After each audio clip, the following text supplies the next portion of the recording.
10 ஆண்டுகளான ஆதார் அட்டையை புதுப்பிப்பது எப்படி? ஆதாரை புதுப்பிக்க என்னென்ன விவரங்களை எப்படி பதிவேற்றம் செய்ய வேண்டும் என்ற விவரங்களை விளக்குகிறார் நெறியாளர் பாலவேல் சக்கரவர்த்தி. அனைத்து சேவைகளுக்கும் ஒருங்கிணைந்த அடையாள அட்டையாக இருக்கக்கூடிய ஆதார் அட்டையை எப்படி புதுப்பிக்க வேண்டும் அப்படிங்கிற விவரங்களை நம்ம பார்க்கலாம். ஆதார் அட்டையை எடுத்து 10 ஆண்டுகள் ஆகியிருந்தால் அதை கட்டாயம் புதுப்பிக்க வேண்டும். அப்படி புதுப்பிப்பதற்கு என்னவெல்லாம் செய்யணும் அப்படின்னு பார்த்தோம்னா, இ-சேவை மையங்கள் மூலமாக ஆதார் அட்டையை புதுப்பிக்கலாம். அது மட்டும் இல்லாம இணையதளம் வாயிலாக நம்ம வீட்டிலிருந்தேவும் ஆதார் அட்டையை புதுப்பிக்கலாம். ஆனா இதையெல்லாம் செப்டம்பர் 14ஆம் தேதி வரைக்கும் தான் இலவசமாக செய்ய முடியும்.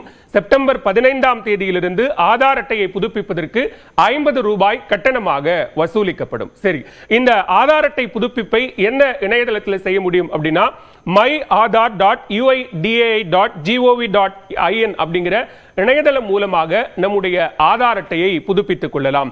அதுல என்னென்ன விவரங்கள்லாம் நம்ம கொடுக்கணும் அப்படின்னா, முதல்ல லாகின் பண்ணணும். லாகின் பண்றதுக்கு நம்முடைய ஆதார் எண்ணையும் அதனோடு இணைக்கப்பட்ட செல்போன் எண்ணையும் பதிவிட்டா ஒரு ஓடிபி நம்பர் வரும். அந்த நம்பரை நம்ம பதிவிட்டு நம்ம லாகின் செய்யணும்.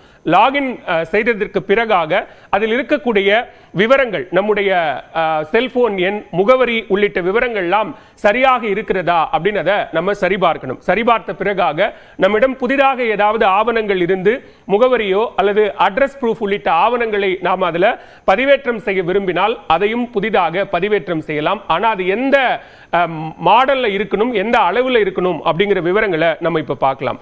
நம்ம பதிவேற்றம் செய்யக்கூடிய டாக்குமெண்டினுடைய சைஸ் அப்படிங்கிறது 2 MB தான் இருக்கணும். அது JPEG, PNG, PDF இந்த ஃபார்மேட்ல தான் அந்த டாக்குமெண்ட்ஸ் இருக்கணும். அப்படி அந்த டாக்குமெண்ட்ஸை நம்ம பதிவேற்றம் செய்தா நம்முடைய முகவரி, செல்போன் எண் ஆகியவற்றை இந்த புதுப்பிப்பதன் மூலமாக மாற்றிக்கொள்ள முடியும். மிக முக்கியமாக இது எல்லாம் செய்து முடித்த பிறகு அனைத்து விவரங்களும் புதுப்பிக்கப்பட்டது அப்படிங்கிற அந்த பட்டனை நம்ம கிளிக் பண்ணோம் அப்படின்னா நமக்கு ஒரு சான்றிதழ் கிடைக்கும். அந்த சான்றிதழை நாம பதிவிறக்கம் செய்து வைத்துக் கொள்ளலாம். அதற்கு பிறகாக நம்முடைய ஆதார் அட்டை 10 ஆண்டுகளுக்கு முன்னதாக எடுக்கப்பட்ட ஆதார் அட்டை புதுப்பிக்கப்பட்டு நமக்கு கிடைக்கும்.